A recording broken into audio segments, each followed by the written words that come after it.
આજરોજ અનંત ચતુર્દશી ગણપતિ બાપાના વિસર્જનના નિમિત્તે બાયલી કૃત્રિમ તળાવ ખાતે ખૂબ સુંદર કોર્પોરેશનના માધ્યમથી આયોજન થયેલ છે.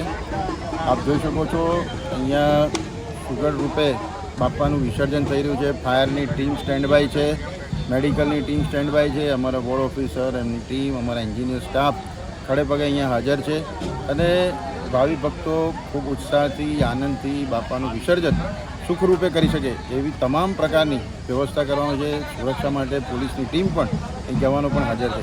આપ સૌના આપના માધ્યમથી ગણપતિ બાપાના આજના દિવસે સૌને શુભકામનાઓ પાઠવું છું અને ખાસ કરીને વિશેષ એવું કહીશ કે 7 ફૂટથી નીચેની જે પણ મૂર્તિઓ હોય 7 ફૂટની હાઈટ એ મૂર્તિનું અહીંયા વિસર્જન થઈ શકે એની ખાસ કાળજી રાખજો અને બધા પોતાની સુરક્ષા અને એને ધ્યાનમાં રાખી અને બાપાનું વિસર્જન કરે એ જ અભ્યાસ.